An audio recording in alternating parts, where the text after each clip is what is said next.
Mon beau-père a tourné ma famille contre moi. Mon père est décédé quand j'avais 15 ans. Lui et ma mère n'étaient pas très proches à cette époque, donc même si cela m'a beaucoup affecté, elle n'a pas été autant bouleversée. J'ai rejoint l'armée à 17 ans, et pendant ma première année hors de la maison, ma mère s'est remariée. Je n'ai jamais vraiment accroché avec mon nouveau beau-père. Il faisait souvent des remarques désobligeantes et me disait de me comporter en homme, peu importe les désagréments qui me contrariaient. Cela a entraîné des disputes entre nous. J'ai été libéré pour raison médicale après un peu moins de 5 ans, et ma mère et lui ont dit qu'ils seraient heureux de m'accueillir à nouveau à la maison. Je leur ai dit que ce serait temporaire, juste le temps de me remettre sur pied et de trouver un emploi, et j'ai même proposé de payer un loyer, ce qu'ils ont refusé. Environ 3 jours après mon retour à la maison, mon beau-père, quand nous étions seuls, m'a demandé ce que je pensais être un loyer équitable. J'étais confus, mais c'était sa maison, donc nous sommes parvenus à un accord, et je l'ai caché à ma mère en supposant qu'il ne voulait pas qu'elle le sache car il ne lui en avait jamais parlé.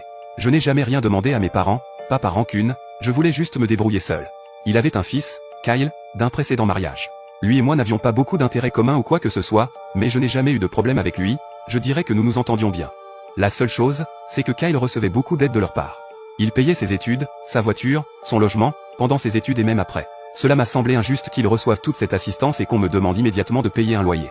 J'ai déménagé après 3 mois, et peu de temps après, j'ai rencontré une fille dont j'étais fou amoureux quand nous avons commencé à sortir ensemble. C'était ma première relation, et j'étais aux anges tout le temps. Comme dans cette phase de début de relation, mais c'était constant.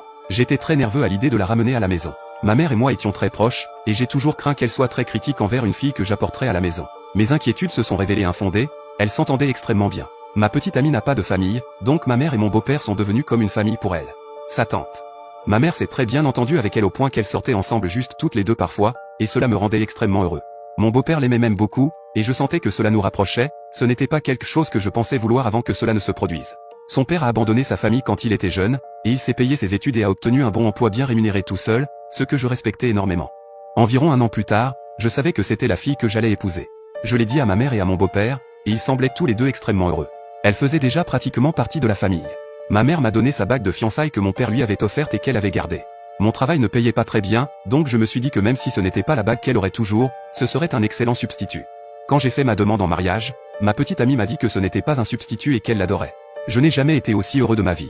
Nous avons commencé à planifier le mariage et ma mère et mon beau-père ont dit qu'ils allaient s'occuper des finances. C'était la première fois qu'ils m'offraient leur aide financière et cela signifiait beaucoup pour moi. Environ 3 mois plus tard, j'ai reçu un appel de mon beau-père qui m'a dit que je devais venir chez eux. Cela semblait un peu sinistre, mais je suis allé là-bas après le travail. Quand je suis arrivé, ma mère, mon beau-père, mon demi-frère et ma fiancée étaient là. Je l'ai vue sur le canapé et j'ai pu voir qu'elle avait pleuré. J'ai immédiatement pensé que quelqu'un était mort et je suis allé m'asseoir à côté d'elle quand mon beau-père m'a arrêté. Il a commencé à m'accuser d'avoir trompé ma fiancée pendant toute notre relation. J'étais perplexe et j'ai dit à tout le monde que je ne texte même pas.